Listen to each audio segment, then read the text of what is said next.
This is a production of PBS 39. Good evening. Thanks so much for joining us. I'm Amy Burkett. What if there were no payments due on your home equity loan until you sold it or moved out? Well, the people at AFC Reverse Mortgage say it's possible. Nicole Brewer explains the truth behind reverse mortgages and how they're helping seniors stay in their homes.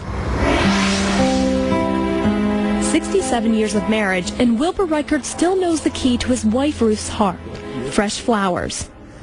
She likes to display them inside their modest yet comfortable McCunchy home, a place the Reicherts say symbolizes their life together. Good memories. Good memories.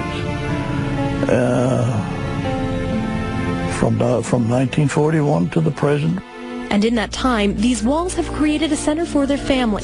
Everything from holidays to weddings to the birth of their children.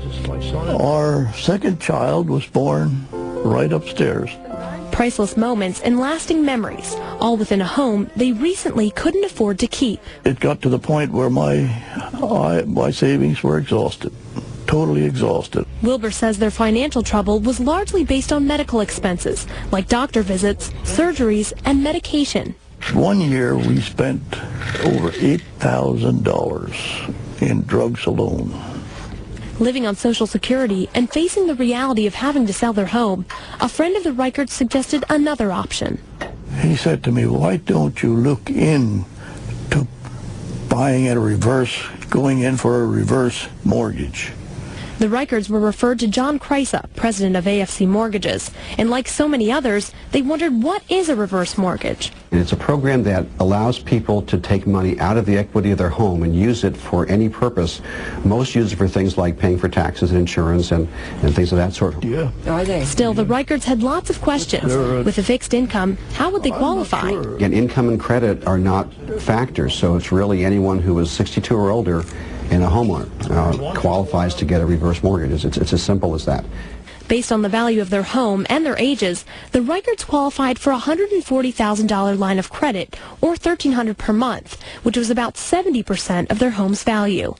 I thought, well, it sounds almost too good to be true. And in the past, sometimes it was. Prior to the Federal Housing Authority or FHA sponsorship, reverse mortgages often had loan terms, resulting in what John calls a doomsday scenario. So someone age 75 would be saying, gee, I hope I don't live past 90, because what happens when I turn 90 and have to pay this loan back? But thanks to many provisions by the FHA, the loan has no term and is paid only after the home is sold. And the other thing is, they never have to pay back more than what the home sells for. Other FHA terms include the ability to retain ownership of your home, tax-free income for life that doesn't affect eligibility for need-based programs and doesn't change based on the future value of the home, and finally, no referral or back-end fees. The process may seem complicated, so John says it's important to know the facts going in. They can learn about it talking to a lender, talking to someone like ourselves. There's a lot of information online. They can find information from AARP, other organizations. Reverse mortgages have a monthly adjustable interest rate, which is currently around 6%, 2 points below prime. They also include a 2% FHA insurance premium, but John says it's money well spent. The FHA insurance is there as a consumer protection, so it's something you want to have, and that's why the program has become so popular, is because of the FHA insurance. Chris Kakos is a tax professor at DeSales University and the author of Reverse Mortgages, A Troubled Past, A Promising Future, an article that appeared in the Journal of Financial Planning.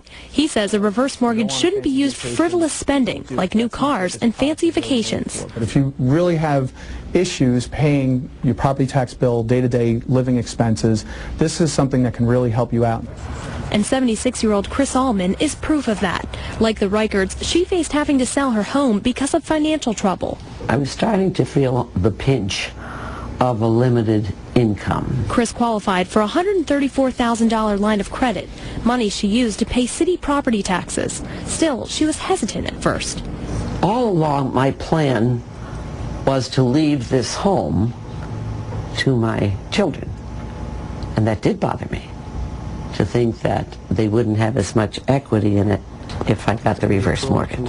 Still, loan payment cannot exceed the equity of the home, which means Chris's heirs won't inherit debt. I wanted my mom to be able to live comfortably and not to worry about us when she's not here. I wanted her to enjoy life now, that we could enjoy it with her. Altogether, the process takes a couple of months to complete and includes appraisal, they have disclosures to sign in their home, and then closing in the home. Again, we do the entire process. The people can really do the entire process from their home. And according to these families, the process was definitely worthwhile. Just realizing that we can stay here the rest of our lives, the rest of our days. That's the fulfillment of our wishes. I don't think I could separate myself from this house. This house isn't a house. It's a home. A home they have no plan of leaving anytime soon. For Tempo, I'm Nicole Brewer reporting.